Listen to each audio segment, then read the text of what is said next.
Welcome to Talking Out Your Glass. I'm Sean Wagoner.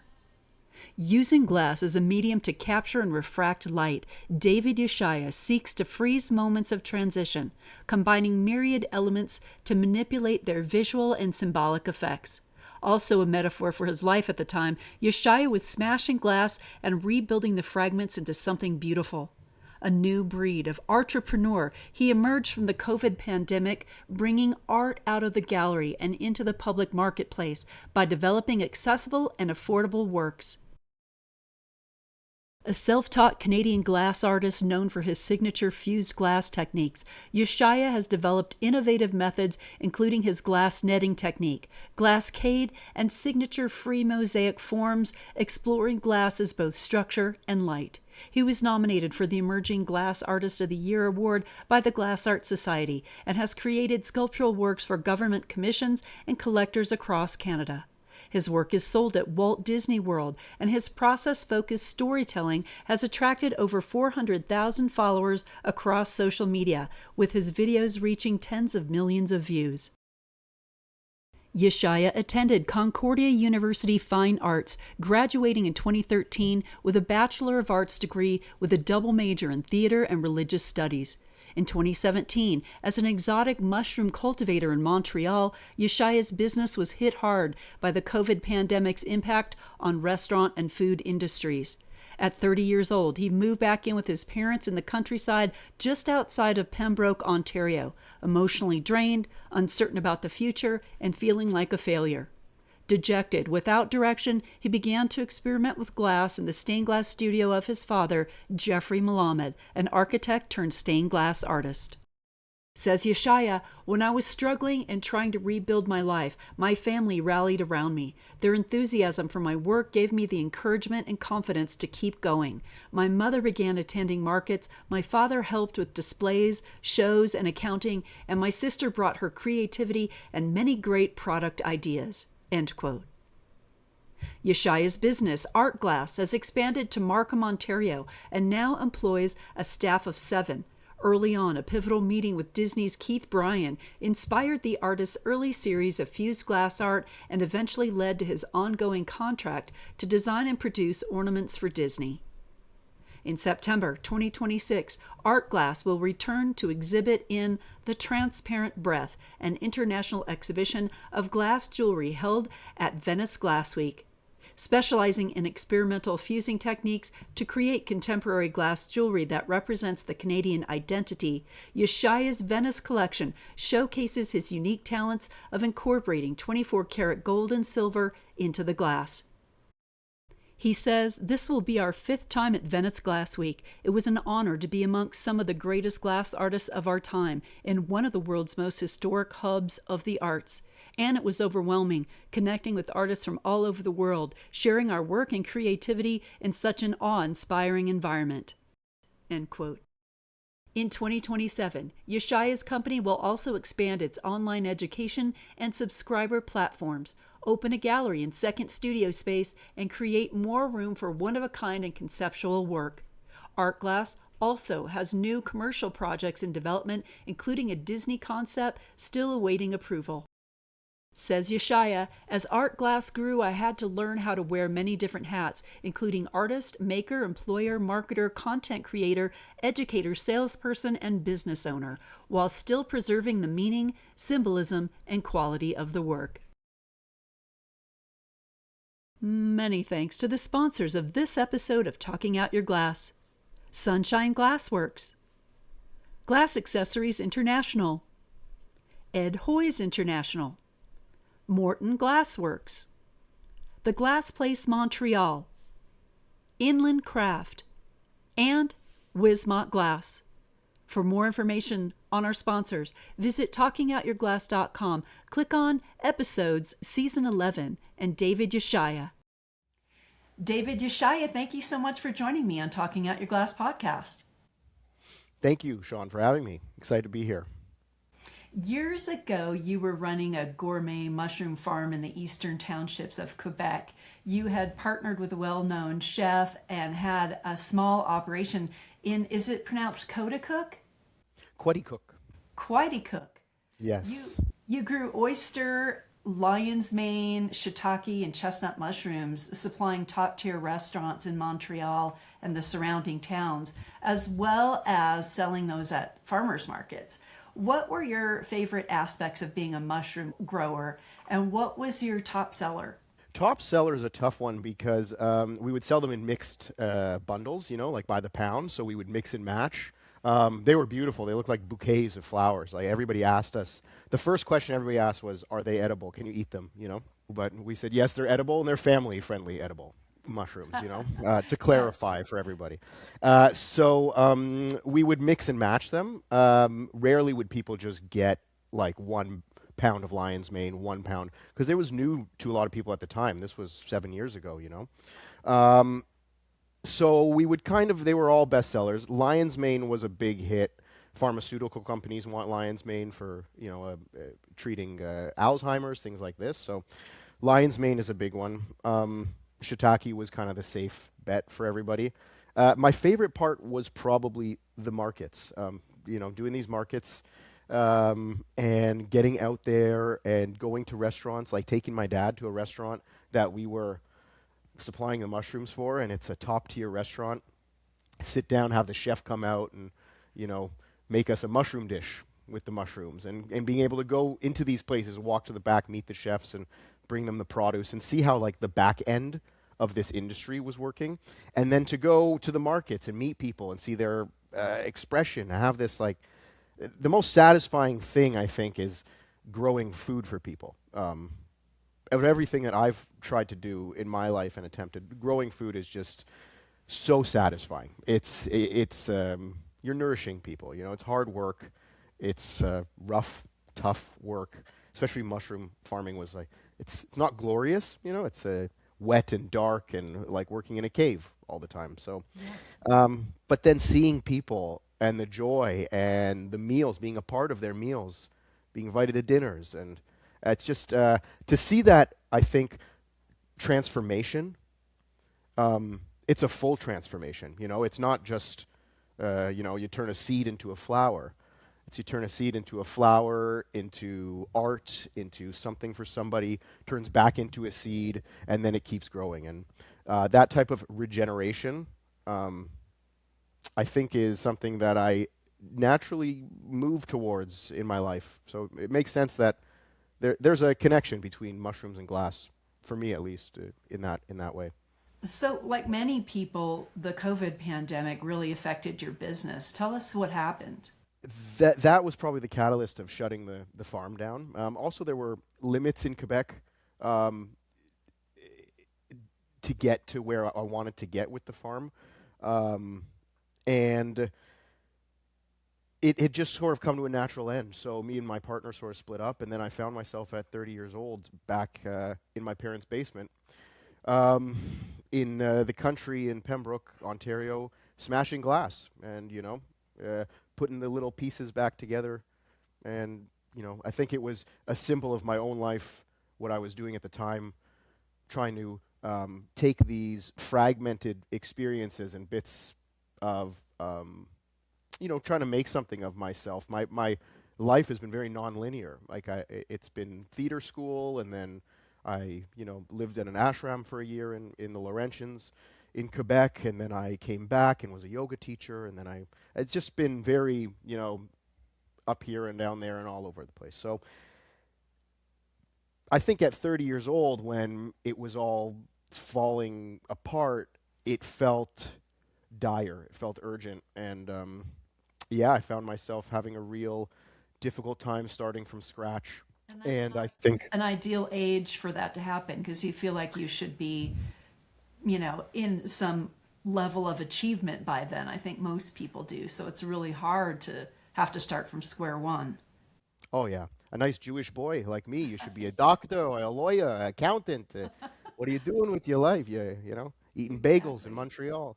I have a very supportive family, a very incredible family. My sister is amazing. My mom, my dad, they all sort of came together and rallied together. And so I think that really helped get me through this time was, I didn't have a mother saying you should have been a doctor, you should have been a lawyer. And I didn't have a dad saying, oh, I told you, you should have, And so that really helped, yeah. So, David, who was Kim Brewster and what did she reveal to you about your father, Jeff Melamed, and his history in glass? During this sort of transition in my life that we're talking about, I was in Saint Sauveur, which is my hometown, and I was sort of wandering around, and I'd stumbled by this stained glass shop that I had never seen before there. In the years of going up, I'd never seen this stained glass shop, but it's been there for years. I stumbled by it, and I went in, and there was a lady working in there, and her name is Kim Brewster, and she was very, very sweet, and telling me about her business. She's been here for years and years, and we got talking. And one thing led to another, and she looked at me kind of out of nowhere, and she said, "Are you related to a Jeffrey Melamed by any chance? Is your dad an architect?" I said, "Yeah, my dad's an architect." So she said, "Yeah, my name's David Melamed."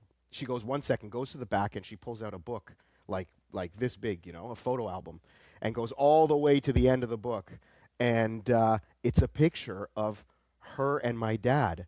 And they must be in their 20s. This is like back in the 60s or the 70s, And he's got his big Weird Al Yankovic afro, his, pyramid afro at the time. I guess that was in. And he's standing there with Kim. And I was like, oh my God, it's my dad. I told my dad, you'll never believe who I met. So Kim told me that, they had worked on churches and synagogues and all kinds of things back in the day, repairing and building and making stained glass windows. My dad was an architect, and little did I know that in his 30s he wanted to become a stained glass artist, and that was what he wanted to do. So he actually quit architecture against his parents' wishes, which is probably why he was so encouraging of me to follow my own path. That's what he did. And he got into stained glass and started a stained glass business in his parents, in his in-laws' basement, actually, in the Laurentians in Estoril, another small town close to Saint Sauveur. So I didn't know all this at the time, but I was kind of following that path a little blindly, I had found myself, apparently he also found himself in near Quaticook earlier in his late 20s doing a project, a big developer project, like condos, and it didn't work out. Something had happened, and him and his partner split up, and he found himself in his in-laws' basement at 30, smashing glass and trying to make a stained glass business. So that probably played a role in my dad, encouraging me to continue. I told my dad about Kim.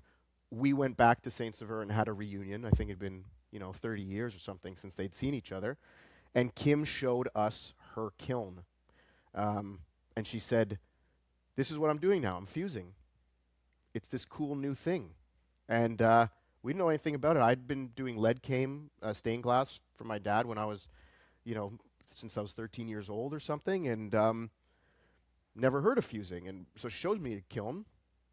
My dad too. We got super into it. We went back, and me and my dad said, "You know what? Let's buy another kiln. Let's buy a little kiln. We'll find one on Facebook Marketplace, buy one, and learn to fuse." And that was it. That was the beginning of the end of it all. We bought the kiln. I started smashing glass in the basement, creating pieces. And I went up one day, and my dad looked at a piece of work that I had done, and it was the first time I started experimenting with, I was melting like big chunks of glass, then crushing those chunks up and using those chunks as my palette. And so it was becoming obvious to me, because of my stained glass background, like a lot of glass artists, that glass is about light. And now I had a third dimension I could shape light with. So it started as the panels, as a kind of ode to stained glass, like as a tribute. So they were flat panels with chunks of glass and strips of glass lightly tack fused on, just so that they rounded, so that the light could still dance through there, create shadows, and I started getting hooked. And my dad, looked at a piece one day and said, "You got to keep going with this. This is different. It's new. It's beautiful. You got to keep going." And I was really doubtful at the time. I was like, okay, out of all the things that I've done, glass is not going to be the thing that's going to stick. I'm going to make a living off of glass, at 30 years old, and that's it. And he pushed me to keep it going, and yeah, that was it. We'll return to David Yeshia in just a moment. This episode of Talking Out Your Glass is sponsored by Sunshine Glassworks. Sunshine Glassworks has been supplying materials to the Artglas community since 1979.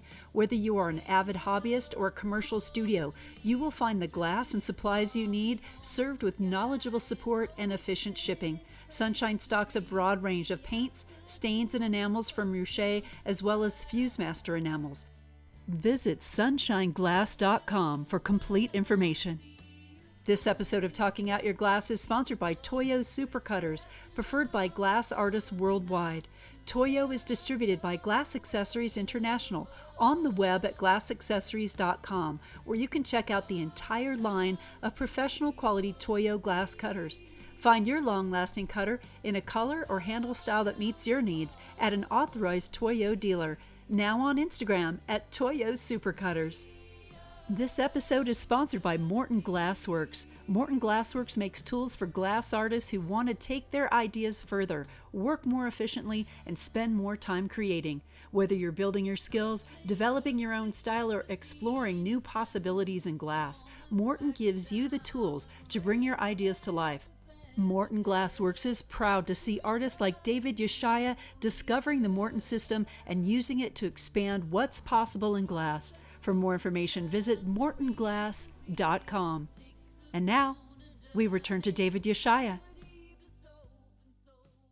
So talk a little bit about your trips to Japan and how those influenced your aesthetic choices. When I was young, another example of the support from my family. When I was young, my best friend Yuki asked me if I want to go to Japan. I was 13 years old. He said, "You want to go to Japan with me this summer? It's boring and it's hot, and I have no friends there. And I go every year, so come with me." So I asked my parents, "Can I go?" And they said, "Yeah." So they sent me on a plane with Yuki, and we went to Japan, and we had a surprising amount of independence at the time for a couple 13-year-old kids. We went off and we traveled around, and I'd gone back for summers after. And I still go every year. We reunite and go for a couple weeks to Japan. The way that art and culture is approached there in a kind of minimalism, it really is about stripping things down to the essence, the basics, and how much can you say with a small amount. The efficiency in arts especially is very obvious when you're there. You really see it. You can really see the way that empty space is celebrated, the way that proportions are celebrated. I grew up with my father idolizing Frank Lloyd Wright and going to Falling Water and all of these incredible buildings. And Frank Lloyd Wright had quite a big presence in Japan with the Imperial Hotel that he built. And so I think that, I've always grown up learning about, golden proportions and Fibonacci and nature's rules. I think it's just sort of embedded in me at this point, because of my dad with proportions. That's how he sees the world, it's patterns and proportions. And so I find myself always pulling back. Even when I make pieces, I'll load it up and then I'll remove pieces slowly. Most of the time I spend in my work is removing pieces before I fire it, rather than adding pieces. And that's probably the most Japanese part of my work.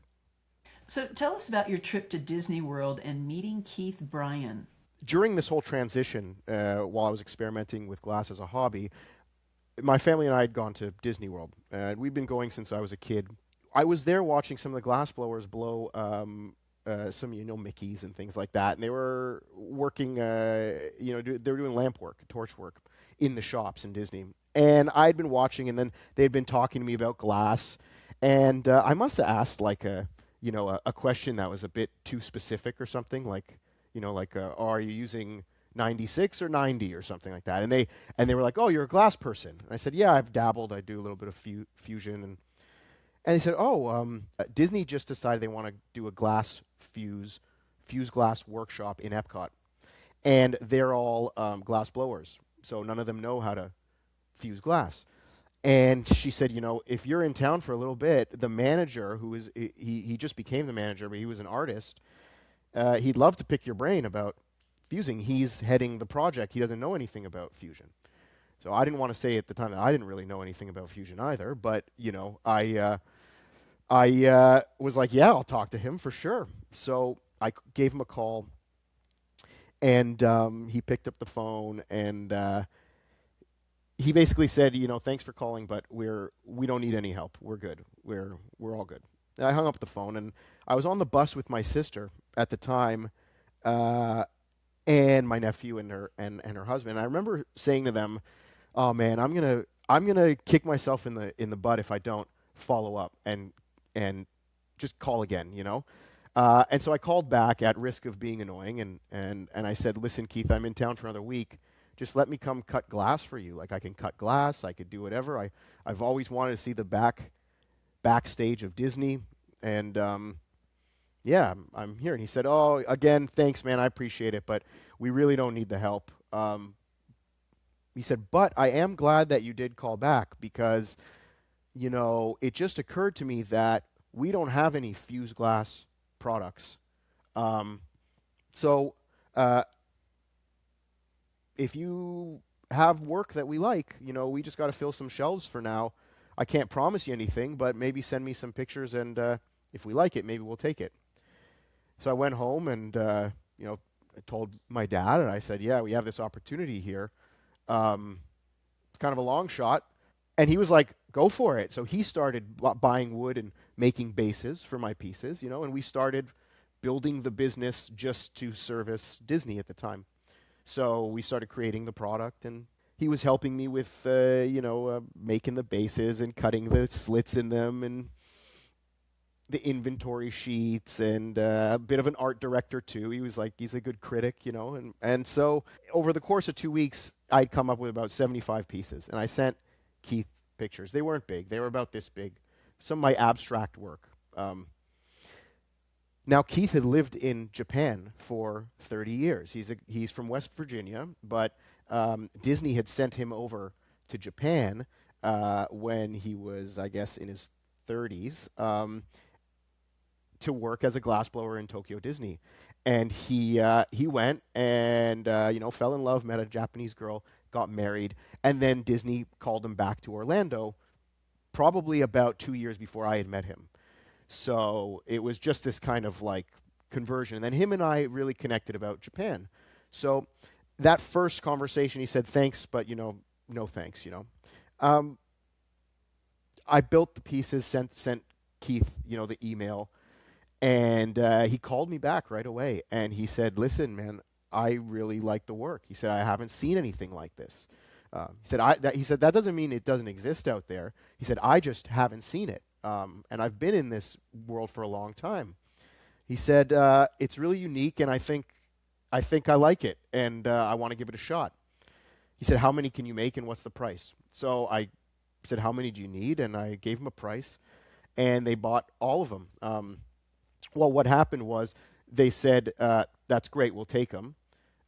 My dad and I drove them back down to Florida. It was a 2.5-day drive. So we drove them back down to Florida, all these pieces. And we get there, and I meet Keith. And I remember I'm very nervous, I'm like, it's kind of bizarre what's going on. It's a long shot. And I meet Keith outside of the warehouse.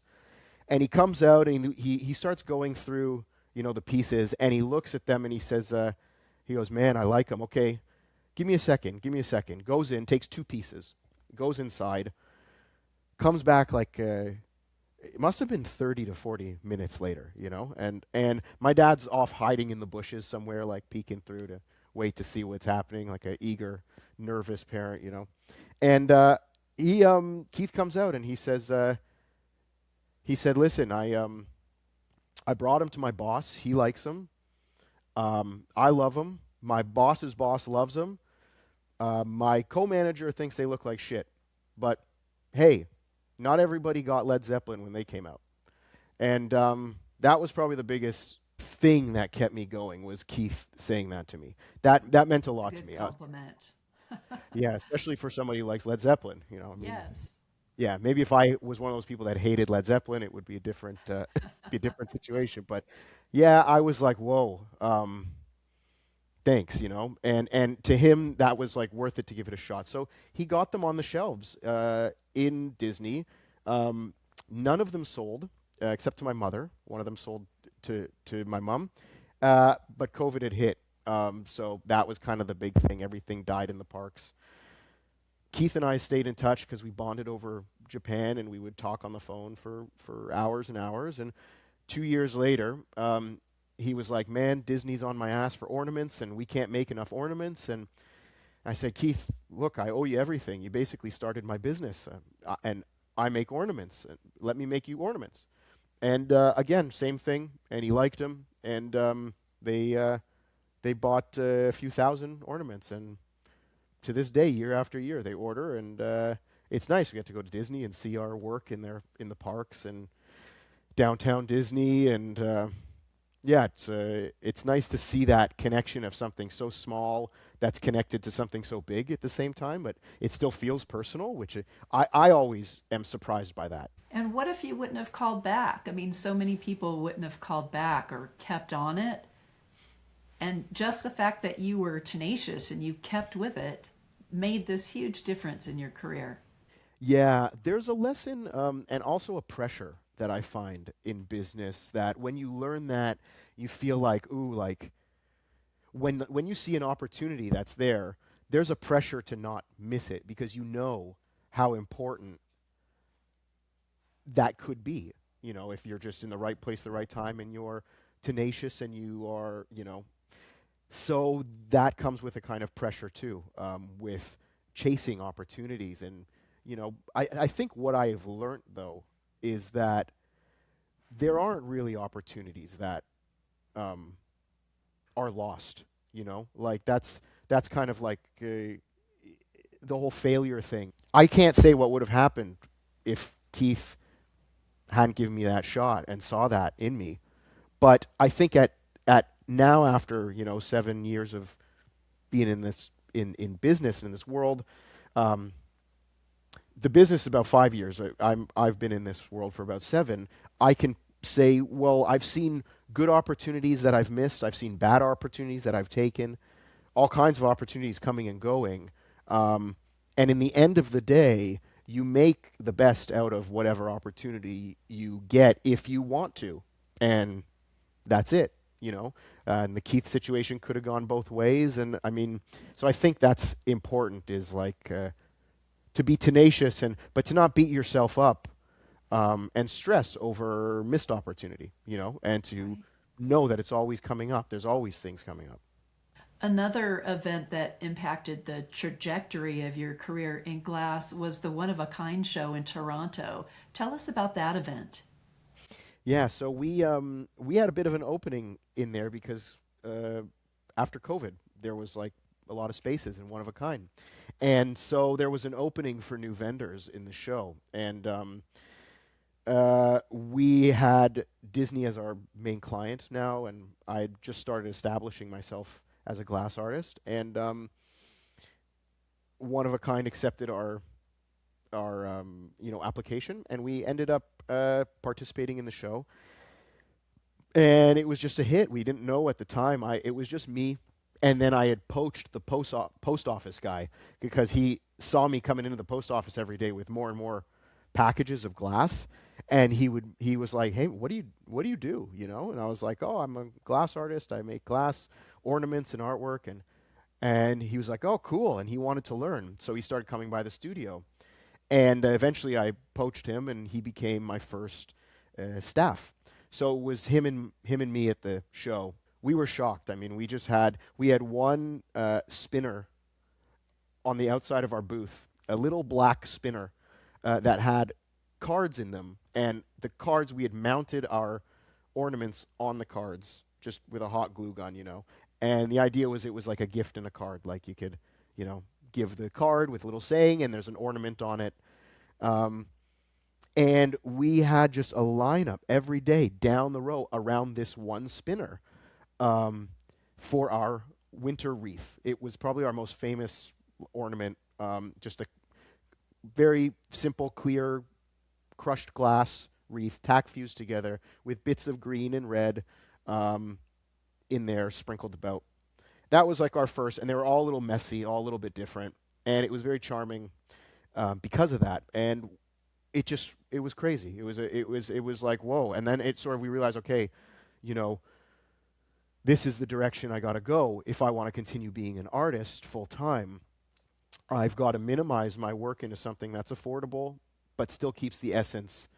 You know, there's this idea as an artist that you don't want to like sell out, like you don't want to start mass producing, you know, something where it's. So it was like, how do I do that and not do that? You know, like, is there a way that you can sell out and not sell out, and still keep your essence, your structure, your integrity, with the goal to allow you to get back to the root, which is that playfulness, right? That just the creativity, the experimentation, the curiosity. So after about 4 years of building a ornament business, we grew to about 5 to 6 staff, and it has given me the opportunity to now be an artist again, and really for me, you know. And so now it's, you know, wonderful.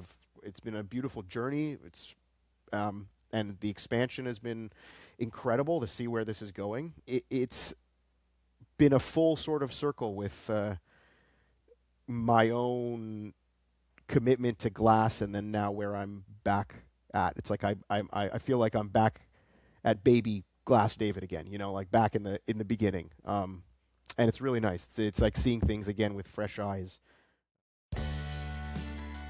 We'll return to David Yeshia in just a moment. This episode of Talking Out Your Glass is sponsored by Ed Hoy's International, the single source for all your Artglas needs, serving all levels of customers from retail to wholesale. The company offers expansive selections of sheet glass, tools, classes, and supplies from all major suppliers, including Bullseye, Wismach, Kokomo, Yakagani, and Oceanside Glass. For more information, visit edhoy.com. This episode of Talking Out Your Glass is sponsored by the Glass Place Montreal, proudly supplying the stained glass community since 1982 with wholesale glass and supplies for artists and studios across Canada and the U.S. They're known for quick turnaround, knowledgeable and friendly service, and most importantly, actually getting to know their customers and what their studios need. Whether you've been in the glass business for years or you're ready to grow, reach out to the Glass Place Montreal. They'd love to work with you. For more information, visit glassplace.com. This episode is sponsored by Inland Craft. For more than 40 years, Inland Craft has been helping makers turn creativity into craftsmanship with reliable, easy-to-use tools designed for stained glass mosaics, lapidary, jewelry making, and more. From their trusted Whiz and Wizard glass grinders to the DB100 bandsaw and Score One glass cutter, Inland Craft delivers quality equipment backed by a USA-based company and knowledgeable customer support. So whether you're a weekend hobbyist or a seasoned artist, you can spend less time fighting your tools and more time creating something incredible. Discover the Inland Craft difference at inlandcraft.com. And now, we return to David Yeshia. As you kind of expanded some of your ornaments into your Disney business by doing a Mickey wreath and some other Disney-themed ornaments, and that kind of brought those two worlds together in a way. Actually, what happened was Disney came up to me and said, we want exclusivity over your wreaths and over your ornaments. As in, you're only allowed to sell them here at Disney World. And I said, sorry, I can't do that. I'm not going to give you guys exclusivity over it. But maybe what I can do is make you guys a product that's exclusive to you. And they loved that idea. They said, yeah, fantastic, let's do that. And they actually were going even simple. They were like, what about we do like a Donald Duck wreath that's like your wreath, but it has yellow and blue, you know, instead, like more abstract, right? Just using the colors. I mean, we had all kinds. I'd made the Mickey panels of art with little Mickeys on them. But whenever you're using anything with Mickey, it needs to be like exact to the T, and it needs to go through all the levels to get approved. So that's what we started to do. We made a Mickey wreath. That was basically our main wreath, but with the two ears. We got the proportions perfect. We got all the files from Disney to make it, and we had made some samples and brought them down, and they really liked them. And this was about 2 years ago, and then the tariffs hit. So there was like the COVID, and then all these obstacles, right? And I mean, they're obstacles, but they're also opportunities, right? Who knows? Like if I'd be mass producing Mickey wreaths right now instead of being able to do what I'm really loving to do. So that's on hold because of the tariffs. Disney stopped outsourcing, so they're doing everything in-house. So, and especially with the Canada stuff, they're not buying from Canada right now. So the Mickey wreath, it had made it up to the mouse, but he didn't approve it yet, and then it's got to eventually get approved, and then we'll see. That would be probably a separate business entirely, you know. So, when and how did you begin making trophies for the government? Describe those pieces. Yeah, so I think that came out of from exposure in social media, you know, like and real physical, tangible media. There was an article written about me in Markham, where my town is in Ontario, about a kind of artrepreneur. It was called about a new form of entrepreneur and art. The city hall must have seen that article, and then it kind of just kept snowballing from there. I think people underestimate the power of social media, especially, and well, I don't know if people underestimate it, but I think that people, I certainly have discovered the importance of that or what it's done just naturally, and you don't need to be 100,000, follower account. You don't need. It could be as simple as a small little article in a newspaper or anything like that, or an image. But I'm not sure how they found me. They had worked with a trophy company, and I guess glass is a popular medium for trophies, and they had seen my work potentially at McMichael or in a gallery or online, and then their client is the government, So that was how I got into there, and they were based off of my original works, which were more, of the abstract broken glass. I call it free mosaic because it's, if you imagine mosaic crushed glass, but free form abstract, somewhere in between a kind of impressionism and abstract, but in glass, and that's what it was. It was all different colors. Each trophy was two-toned. And I would make the glass, send it to the company, and they would epoxy it to the bases. So yeah, we did that for a couple years. Recently, in the last few years, I've stopped doing commission work or custom work just because the ornaments and the staff, and it's lovely as an artist to do custom work and commission work. But it's also lovely as an artist to just do work for yourself, that you love to do. I hate to be selfish about it, but it is true. There is something selfish about it, and that's okay. Yeah, when you start doing the commission thing, it's hard to maintain your own source, and your own principles, your own structure, your own foundations. You have to be firm, and you have to stick to that, Yeah, so in general, we do a lot less commission work now. I get to make what I make and put it out there, and we're kind of transitioning into teaching a little bit. Well, Artglas has been invited to return to Venice for Italian Glass Week. Talk about that opportunity. Yeah, that's in September. So there's Italian Glass Week. It's about a month festival of glass in Italy. They do it in Venice and Murano, and they do it in Milan as well. This is going to be our 5th year going back. We're a part of an exhibition called The Transparent Breath, which is a international glass jewelry exhibition, and we are there representing Canada. So we're usually I'm presenting my work with gold and glass and the scraps of glass. So a lot of taking old grinder sludge, glass waste, and turning it into stone-like forms, and taking that kind of garbage and mixing it with pure gold, 24 karat gold, and silver, and They're beautiful pieces. thank you. Yeah, there's something kind of serendipitous about taking like waste and mixing it with something very precious. There's like a comedy, but also a poetry in that. And I mean, that's a lot of the things we've been talking about in this interview is, about taking broken pieces of the past, reshaping them and turning them into something different and new, not recreating what they used to be, not turning them into the same thing they used to be, but something new and different, and transformation.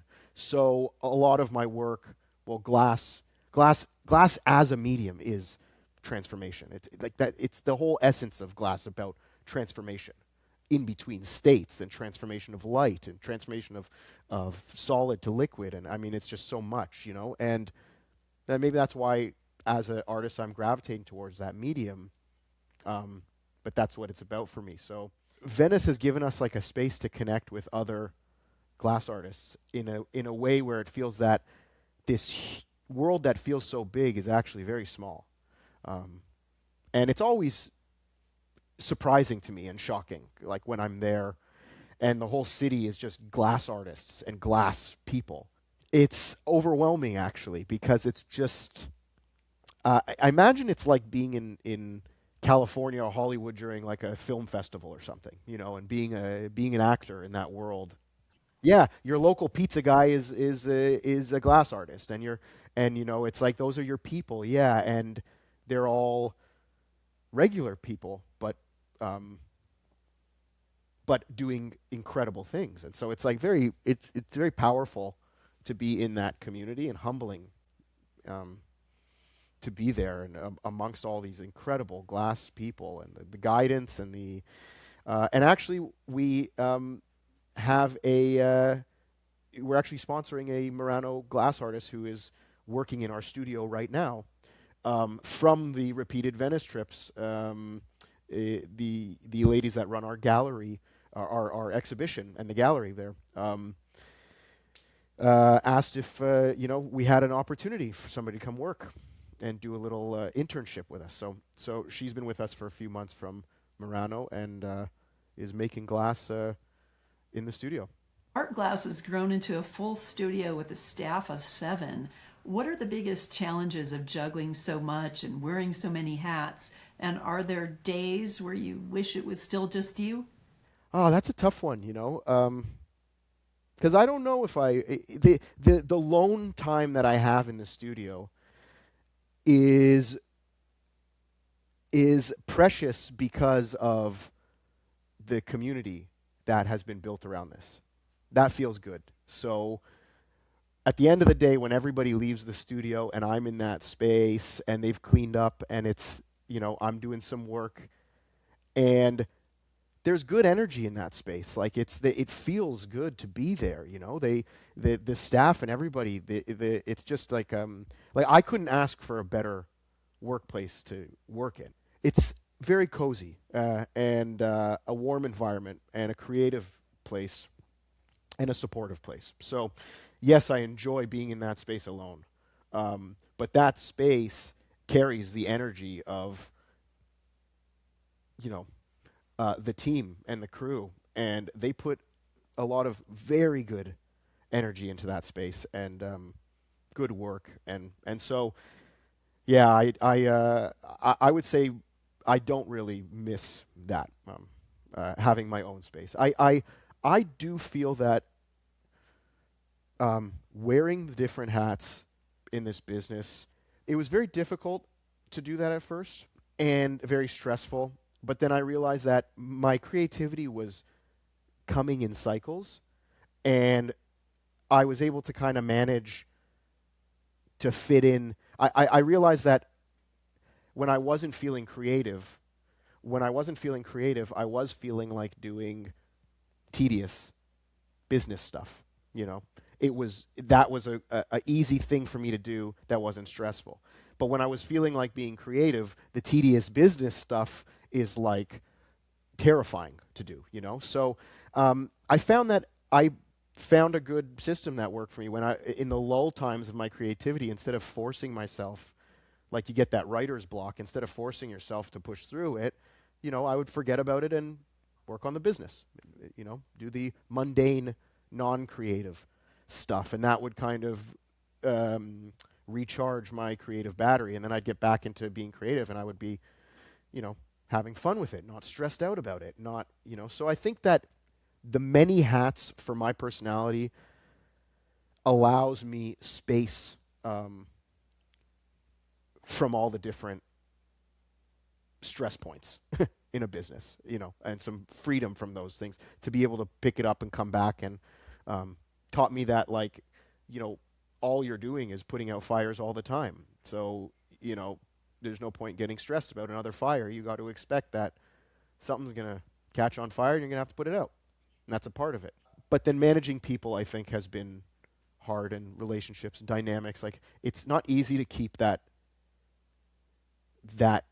energy in that space. It's not easy to keep it the community that you want, and it takes one little thing to break that whole system down, in any workspace, like trust and respect and all these things. So managing that, you really feel like you're managing a family, and you're like, you get protective, of who you let in and who you let out. And so yeah, I think that's been a major learning curve for me.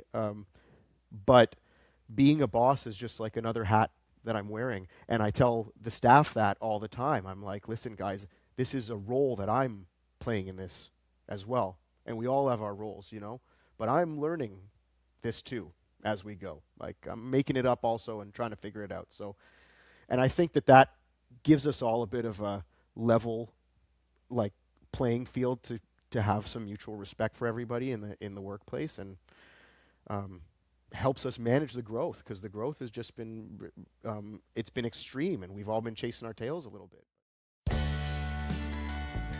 We'll return to David Yeshia in just a moment. This episode of Talking Out Your Glass is sponsored by the Paul Wismott Glass Company. Apply for the Paul Wismott Glass Company Flat Glass Residency by September 30th. This opportunity is for emerging to mid-career flat glass artists seeking time, space, and support to advance their artistic practice. Offered in partnership with the Pittsburgh Glass Center, this residency is for glass artists innovating with flat glass. This includes stained glass, kiln-form glass, mosaic, mixed media work, and other experimental techniques. The program supports artists with a strong vision, technical curiosity, and an interest in exploring new ideas, materials, or methods. To learn more, find your nearest distributor or shop a selection of Wismott Glass products. Visit wismottglass.com today. Join the email list so you never miss an update. We return to David Yeshia. So when and how did social networking begin for you? How did you use that avenue to grow your business? Social media, it might have been the first thing for me to get me into this world. It was really nice to, take a picture of a piece that I did, put it up on Instagram, and have it be seen, right? Like, as an artist, you normally got to jump through a million hoops to get your work seen, and then you got to give, 90% of it to the gallery when you do get it seen.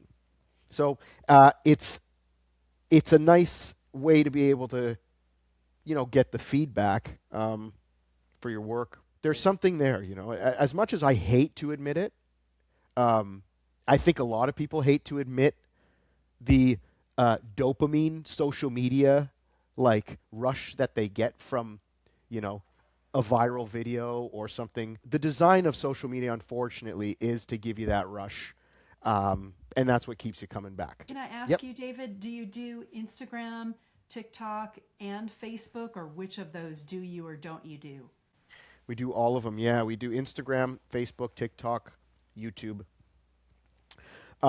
We do all of them. The most successful one for us has been Facebook, which was interesting because we were kind of late to the game. Mm-hmm. But we had grown a massive following on Facebook much faster than any of the other platforms. And that's interesting because a lot of people say that about Instagram. So it's interesting that that turned out to be Facebook for you. What's really interesting actually is that they're separate. They're separate beasts altogether. Facebook, my Facebook audience, a lot of them are fellow glass artists and glass hobbyists who are inspired by my work, and like my videos and want to learn from them. Whereas my Instagram followers and community, it's much less glass artists. It's much more, like regular people who are like the work or customers of our ornaments or our work already. TikTok is like, none of the above. TikTok is a completely different thing. Everything's got to be shorter and quicker and faster on TikTok in order for those things to be successful, which, it's not, I don't know how much I want to, that's where we get into that sellout discussion a little bit. The sellout it's a personal, it's a threshold. It's a personal threshold. And I don't know if I want to cross that threshold. I've been liking doing things my way, and, maybe there are limitations in certain aspects of that, but maybe not. Does it feel like to you on TikTok you really need to be more of a personality and you need to make it about you and your face, and instead of glass or art or sharing, like for me, my main goal is to share the glass art of artists, not to make myself the focus of my Instagram following. And that's kind of why I didn't do TikTok. Right. Yeah. TikTok would be hard right now. I think TikTok will be better in a couple of years because, the more people are going to be involved, and it'll be a bit more diluted. Right now, the attention span on TikTok is like 3 seconds. If you don't hook somebody in 3 seconds, and if you don't keep them hooked every second after that, and so you get a lot of shock value stuff, and that's kind of when you start, you can feel yourself shifting a bit, and you got to make that choice, like you were saying. You have to make the choice. Do I want to? And there are reels I put out where I know it's like, okay, this is I'm trying to.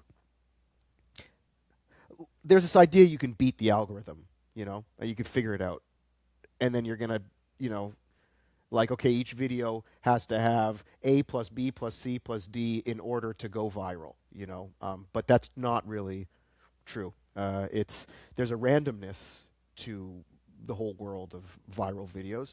And you have to be careful, David, because I had 384,000 followers on Instagram, and I shared something that was licensed by a company, and they reported me to Instagram for copyright infringement. And then there's no recourse. You don't have any ability to get in touch with anyone or make your case, or your account's just gone. Yeah. So you have to be careful in sharing viral videos. Creating them is one thing, but you have to be really cautious when you share those. Yeah, and that's something I'm learning now, because it's unfortunately only something you start to learn once you start going viral, right? Yes. As you know, and then you're like, oh my God, all of this stuff are very valuable assets, but but it's like up there in this digital world that is essentially free space, and anybody can copy it, take it, use it, and claim it, and then not just that, that's happened with me before too, where there's accounts where people like yourself who are wanting to expose and share the art world, or galleries wanting to show other artists' work, and then they have a reel that's copyrighted by Be Viral or something like that, and then they sue them, and then they Be Viral. Yeah. Uh-huh. So yeah, and we've actually been in that situation because Be Viral had copyrighted one of our videos. This was before I knew about any of this stuff, and I was just so excited that I had this company reaching out to me saying, we want to copyright your video and pay you all this money for it. And then we actually had some people on Instagram who contacted us saying, hey, we tried to repost your video, and now our account's taken down. And I had to go through a whole thing with Be Viral, and I basically said, no, I gave them permission to post that video, and your contract still says that I have the right to decide who can play the video. So, and it was a whole thing. And finally, they got the account back. Because the artist I shared was a Canadian artist as well, and they said that they tried talking with Be Viral. They gave me permission in writing to have shared the content, but there's no getting Be Viral to contact Instagram and get them to reinstate your account. Once it's down, you're at the mercy of them. And you were verified too, Yes, I was right? Yeah. verified. Yeah. Yeah. That's a scary. You know what? It It is is. a scary thing. It is a Because scary thing because so it's much taken me a year relies to on that. get 7,000 followers back. Yeah.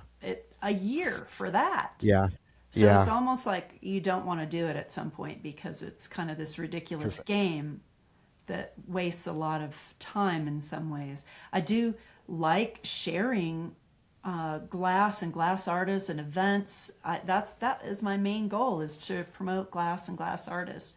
But yeah, it's all very tricky. It's interesting to think about the pros and cons of doing it for any A hundred business. percent. And it's scary to think that it can just be like taken away like that. Yes. It reminds me, like, something happened recently to me. Our bank account kicked us out because they saw we were buying gold from the States. We'll buy like gold foil, like thin sheets, Yeah. and we'll melt them into glass. Like, it's very common. And I guess they've been dealing with laundering issues or something, and they didn't have any questions asked. They just said, "Sorry, your accounts are froze, and you got to find a new bank." And Wow. I was like, "Well, I got to pay 7 staff in a week from now, and I need access to our bank and our business's money."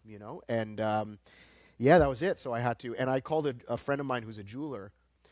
He said same things happened to him. So there's the uncertainty is everywhere, and that instability in business, especially these days.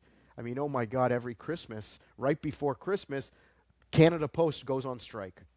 And then we're like, oh, like, now we got to figure out how to ship thousands of packages affordable without the shipping company, and then everything else is backed up. And it's like clockwork. Every year I see it happen. Right before Christmas, they strike. 2 months before Christmas, the tariffs. Something happens that makes it, scary for your business and uncertain and like, oh my God. And I think that is something I have not got used to, that Yeah. feeling of uncertainty. And like you mentioned with Instagram, social media, you're verified, you're doing everything right. I've had a video that Facebook came and said, "This isn't your video." I said, "Of course it's my video. What are you talking about?" They said, "Yeah, it's not your video. It's copyrighted." And it turned out that it was copyrighted by me, by Be Viral, but Be Viral didn't whitelist me on my own Huh. video. And so, anyways, I've never copyrighted anything ever since. We did one video and that's it. I've never, you know, I think You have to make Facebook. sure you tell me which one that was so I don't share it. It's the Wismac factory video where they're pulling the big Oh, ladle of glass out and it's yeah, dripping on the old carriage, and then rolling it into sheets. right. Um, that video, I mean, that video hit 30 million views the first time. Then the second time it hit 15 million. Wow. It's just, um, I think, the game changer for me, Sean, with social media was when Facebook started paying me. That made it feel worth it, because it was like, okay, now these videos are doing something. They're educating people. They're creating a buzz around our account as well, and they're also uh, monetizing. And that was huge. Canada doesn't monetize Instagram or TikTok, only Facebook. So Mm. um, that was big for us. Talk about your viral videos. What were they, and why do you think they went viral? I think a lot of videos from the early days could go viral now, that didn't go viral then. And I think that's a part of it, is that I think consistency is the key, um, with any social media. And unfortunately, it's every day, at least one reel a day, um, for years we were doing that, and the momentum wasn't really picking up, and then it was a few little things started reaching the 20,000, 30,000 views, things like that, and it was just this consistency. And then I think our first major viral video was either the ghost leaf, like melting ferns in glass and then creating an That was impression of really them in cool. I between. just watched that the other day. That's really awesome. Yeah, that might have been one of our first viral videos. The sludge work, like scooping the sludge out of the grinder and transforming it. Again, transformative. The short, under 30-second transformation storytelling, I think, has been the key to our success on social media. Keeping it under 30 seconds, quick, real sounds. Like when you're scrolling through, it's all music and music and music and this and that. It's nice when you hit something that's real sounds, That's a good suggestion. I think so, yeah. It I never helps to thought about stand that. out. Yeah, right, because you're going, and then you hit silence, and you hear click, clack, click, and clicking, and you Yes. hear the kiln, and you feel like you're in the studio. It feels Right. personal. It's peaceful in a world that's like so chaotic. I Hmm. try to make sure that my videos are a little 30 seconds of kind of peace, and meditation. And somebody said that once to me. They made a comment on one of my things, like, I make sure to watch these, first thing in the morning in my garden with a cup of tea or something, because they felt it was like a nice little, you know, uh, Peaceful. meditation for them. Yeah, it's Yeah. peaceful. It's watching transformation from broken pieces into something beautiful, and hearing it, and the quiet of the studio. So that I think helped, but I really think it's consistency. I really do. I think it's like you start to see what people resonate with, what they don't. Um, I think the other thing is honestly just enjoying it. Like, I really enjoy the documentation. Like, a lot of it started from my own experiments. I'm terrible at writing notes and keeping notes, so it's like, filming things and documenting things it's a great way. So I use my own social media like my own archives a lot of the time, um, even to remind myself of how I made something, 3 years ago. Uh, so but I think that really the key is the consistency, and then finding your voice and um, your style and what resonates with you, and changing it up, having fun with it. Like, there's no cheat code to it, unfortunately, and you know. But I think now that we've had that momentum, I don't think I realized the importance until this year. I mean, it's really. So going viral did help your business. Absolutely. It helped my business, helped me. It opened up new avenues for me. I started teaching. I might start teaching at the Glasscraft and Bead Expo in Vegas next year. Like, exposure is just, it's too much of a buzzword. It's too much of a simple word for it. It's it's exposure, but it's also, there is a there's this contradiction of social media where it's intimate, and at the same time, it's incredibly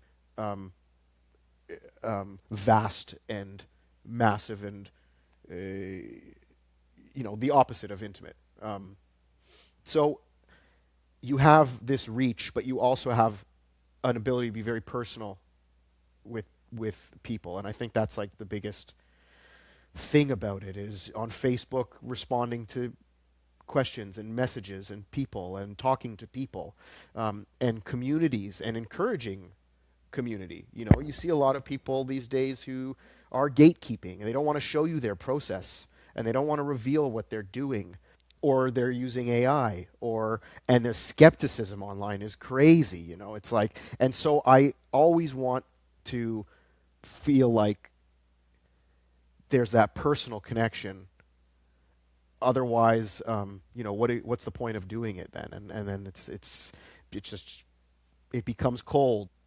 It's hard to say, right? Because we have paid ads as well for our ornaments, and so we have different customer bases. Social media has been huge for the glass community of artists and creators. I don't know how big it's been for helping me sell my art or my ornaments, aside from paid advertising, which is just like, you don't have to go viral for that. Anybody can do that. That has been very successful for me. But the organic viral world of things is hard to say how it's translated to actual like sales in my business. I know that those pieces, like in a video that of a piece that I do that goes viral, let's say I make a vase or a bowl, and that video goes viral. I know it makes it pretty easy to sell that piece. Like it's you get a million messages of people. How much is this? Is this sold? Do you want to sell it? You put it up on your website and you send an email out, or you and that definitely helps, and the virality of that piece adds to the value of it. So there's even people requesting ownership of the video along with the piece, like almost like like the old school certificate of authenticity with a piece of art. It's like now in the future, it's going to be, okay, I want the viral video as well. I want the rights to the video. I want it as an NFT, as a, and I want ownership of the actual video as well. And that I think is going to be the next, is like, that's going to be the authenticity. And I've already had people who want copies of the actual video along with the piece as well. So what are some of your most popular works, and are they all fused pieces? Yeah, so they're all fused. I've never blown or done torch work. I've always wanted to. Amongst like artists, glass art collectors, and that demographic, our netting bowls get a lot of attention because it's a new kind of thing, and it's a bit of a contradiction in there. So the netting bowls have been huge, but I would say that sales on those bowls have been not as great as some of the other pieces. The waterfall or glasscades, those have probably been the most popular. The waterfalls and cascades, those were viral videos too, weren't they? Yeah, yeah. The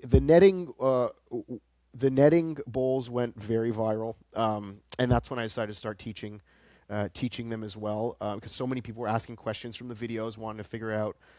And I created an ebook and a tutorial, and that's been incredible. That's been a whole separate business this year. That's just been amazing, and the feedback. Available on your website? Yeah. So people purchase them, and they get an ebook as well as a 30 to 40-minute video of me going through the project in the studio. And then, of course, I answer all the questions and emails. And so I believe we've got about 4 tutorials out now. The waterfall glasscades, I think the triple level glasscade, again, they all go viral on different platforms, right? So like one video that goes viral on Instagram doesn't mean it's going to go viral on TikTok or on Facebook, or we see that all the time. Something gets 100 views or something on TikTok, and on Facebook it's 40 million, and on it's we see it like recently I'm starting to get some connection between them. I'm starting to see, even with YouTube as well. So yeah, I think that the glasscades, they all kind of help each other. I think people want to see new work, and I think that's been the biggest thing of the virality, is the experimentation, and even putting up failed experiments, things that don't work out. It's important that people see and have a human connection with this, because AI and everything is just becoming so over the top. Nobody trusts anything. My reels all the time, people don't trust my reels. So I always make sure that I have something that feels human in them in some sort of a way, But so yeah. Why do you think fused glass has been so successful for you and such a popular product overall? I think it's accessible to people in many ways. Like even the videos, it's like, oh, I could do that. You see, it's like it's unfortunately there's a bit of a misleading thing with social media about it, because you're seeing a 30-second reel that's like, showing you a process that actually takes 48 hours plus all of your failures plus everything you went through in high school. So it's like there's a bit of it's a bit misleading, social media and making things, but part of what I like is that contradiction of making something look easy, serendipitous, like it was thrown together carelessly almost. But then the final result is, actually quite careful and intentional. And then you can see the debates in the comments. Honestly, Sean, that's the hardest thing about social media is the comments. Like, and they're different, right? They're different clubs. Like the Instagram commenters are different than the Facebook commenters and the TikTok commenters. And it is so hard. The comments can give you a lot of fuel and be really rewarding and validating in many ways. But they can also have the same amount of power on the other side of the spectrum, And I found that's been a hard thing, especially once you start, like, you really have to detach from it. You get a viral video, it's great, but you almost have to not take credit for it, because as soon as you do, you start getting a bit in your head. Then the comments are there, you take them personally, even though, that like there's nothing personal about these comments. They're just people behind their keyboards, but you see it happening, like, especially as an artist. I think it's extra difficult because what you're doing is vulnerable anyways to begin with. You're exposing yourself through your work and your art, and you're presenting it to the world in a completely unfiltered, open-hearted way. And it's very vulnerable. It's probably one of the most vulnerable things you can do. Yeah, it takes one negative comment out of 4,000 positive comments that just keeps you up at night, and you're like, you can't stop thinking about it, and you're like trying to think of the perfect response. Yeah, and you're trying to think of the perfect response, and you're like, and you're trying not to be petty, and you're trying to not, and you have to really, and it can be really hard. So, some of those comments really poke, and then you have to mediate people, because people start bullying each other on there and call each other stupid, and then you have to start, mediating fights between people, and it can get kind of like a weighing, pressing. You feel like really responsible, and there actually is responsibility. One of my we have an ads manager who was like, you really have to be responding to these conversations and mediating them, and if they get out of hand, you have to delete and block people like there's no tomorrow, because cyberbullying and these types of things, if it happens on your video and on your reel, you're basically hosting a space for this to happen. And it's like, who would have thought that you, like, as a glass artist, you would be dealing with that kind of a problem, right? Or that kind of liability. And it's like, well, so just because these people are fighting on a video in the comments that I posted, now I'm liable for their cyberbullying. That's an interesting con to social networking I didn't really think about, but that's important. It is important, and there's a level, right? Like, you want the debates. I love when people post on my work, that's not art. Right? People post that all the time. This isn't art. Or they'll say this is the crayon art of glass, like children's art, which in a lot of my work, it is absolutely. And I love that. They get it. That's exactly the point, and the debates that come out of one comment and this one, and then you get people that just want the attention. So they type something triggering, and it sets off, and that continues to make your reel go viral. So then you have to decide, okay, do I need to stop this comment chain or allow it to continue a bit? And then it's like, the choices you got to make with these things is like things that you didn't think, choices you never thought you'd be having to make, Right, for sure. Well, David, in 26, 27, Artglas, your business, will be expanding its online education and subscriber platforms, opening a gallery and second studio space, and creating more room for one of a kind conceptual work. Talk about those goals. Yeah, so we just committed to a second space. It's a very sweet old heritage building. So it was an old general store back in the 1800s, and it's close to the studio. So that's going to be talking about having our own space as artists. That's going to be my personal studio space. So I'm going to put a big kiln in there. I'm going to kind of juggle between the spaces, and it's going to be my studio gallery. So I'm very excited about that. So it'll be a place that I can actually, show off my work in my own space and do my videos. And we were gonna get a big space all together, but I thought it might be a fun opportunity to see what two spaces, does for us. The Now there was a idea a long time ago. My sister works for Parks Canada, and they had opportunities to turn old barn buildings into new spaces. And we had applied. And I had a dream project that I called the RPAAA, which is the Rouge Park Arts and Agricultural Association. And the idea was to join agriculture and farming. I have a background in permaculture as well, which is kind of, a regenerative farming, a more sustainable way of farming. That's getting away from monocrops and is more about diversity. So that said, I've always had this sort of dream to create a space that was like, which has been done before, but is a artist community that also joins the world of agriculture.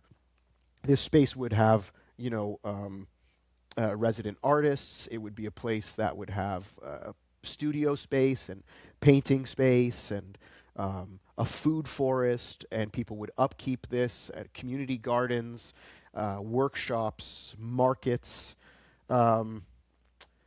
You're looking at kind of like a arts and agricultural community center, I would say.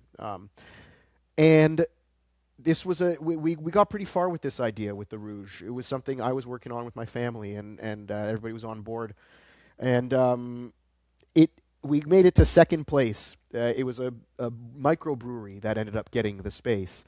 But now, we have this new space, and it's in a similar way. It's got a big piece of land. It's by a river.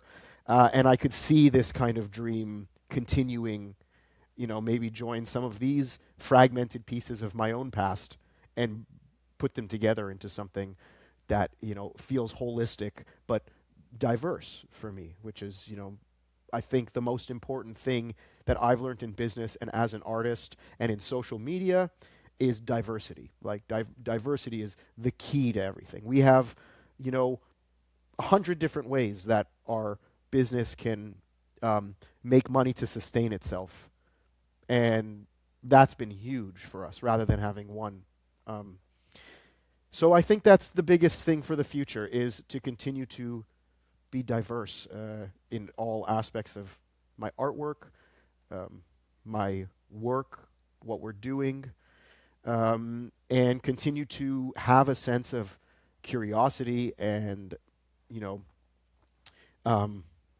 with that, I think naturally comes a sense of joy and experimentation. That's the most important, is, I get to get back to maybe being an artist again for a little bit and give my hats to some other people, shave my head and and do me for a little bit. Yeah. Well, yours is an incredible story of perseverance and hard work. What advice would you have for others who are lost and trying to find their new path? The advice that I would give is probably the advice that I would give to my own self, a younger, version of myself, stressed out, which would be, no opportunity is a missed opportunity. Get rid of that pressure for yourself. You'll always, if you want an opportunity, you'll make an opportunity out of something. And that don't disregard the failures and the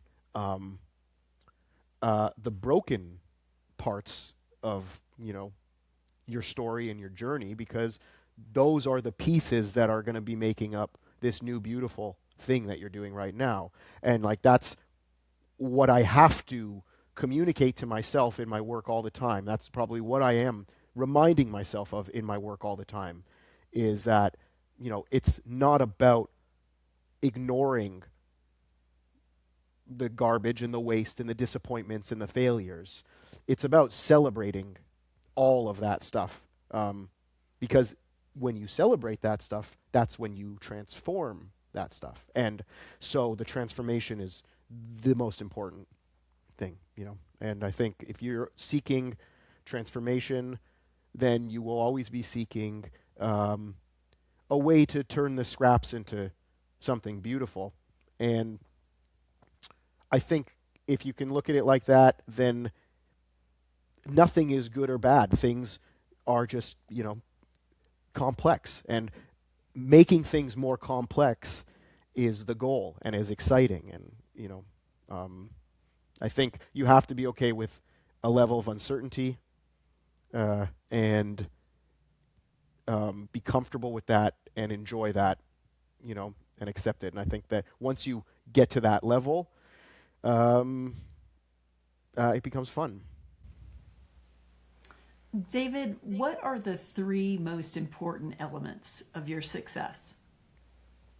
I would say community. Community has probably been number one.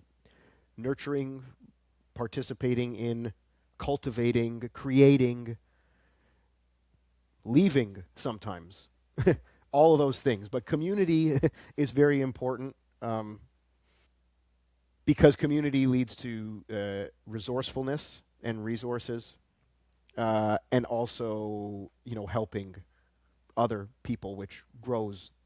Like a viral video can go viral, and then a lot of people can start trying to recreate the work. And as an artist, you could feel very threatened by that, or you could be excited by that and be like, well, this is fantastic. Now things are moving here. Like there's more, the amount of things that people bring to the table and move the pieces forward. Even my own staff, which I think the third most important thing I think is probably, for me, learning to trust. Because as an artist, I think we tend to be a bit controlling, and it's hard to delegate, and it's hard to trust that people are going to do a job as good as you're going to do it, or that they're even going to do it at all. And then you realize, well, actually, they did it better than you could have done it. And in fact, they came up with amazing ideas. And I think that has been the biggest growth, is recognizing, like, okay, I'm not good at this thing. I don't need to be good at it. I'm not an organized person. I'm very chaotic. I don't need to try to be organized. I need to find a way to work in my chaos, and I maybe need some help with organization. And so, some of my staff who are very organized help me out with that. And I think that's been huge, is like trusting, and with that, managing your expectations. Like, things aren't perfect, and people can't get things perfectly, and we're not chasing perfection at the end of the day anyways. We're celebrating imperfection. That's the whole point here. So it needs to translate into the way you run your business and the way that you treat your community and yourself. Otherwise, it doesn't match up, right? So the philosophy that is present in your art needs to be present in your life, in your business, in your studio, in your space. That's important, that everything feels holistic. Of course. I feel really honored to be here. I've been listening to your podcast for a long time, and when I got your email, I had to triple check that it was real and make sure it was a real thing, because I was like, oh my God, is this the real deal? And so yeah, I feel really, really honored to be here. Like, as a new glass artist, the being accepted into this world has been a journey for sure, and difficult. And I found that this year, that acceptance has been overwhelming and been very humbling as well. And nice to see that this world is not so big, you know, like it feels like a big world, but it's really quite a small, intimate world actually. And there's something so precious about that. You don't get a lot of industries and areas where you can actually be connected to some of the greatest of the greats on like a first name basis, and you can meet them and just be an acquaintance. It's not like, you know, or you meet them at a gallery party or an event or at a gas conference or at GCBE, and it's like, oh my God, it's you. You know, it's like, it's so small but huge at the same time. And that's like, I've never been in a world that's like that, really. And I think that's worth like people knowing and celebrating. It's really quite precious, you know.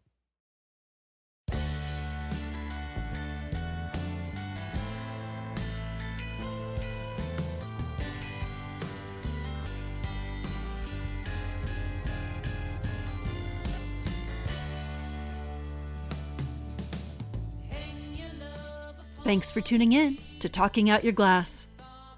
Many thanks to our sponsors, without whom this podcast would not be possible. Sunshine Glassworks, Glass Accessories International, Morton Glassworks, Ed Hoy's International, The Glass Place Montreal, Inland Craft, and Wismont Glass.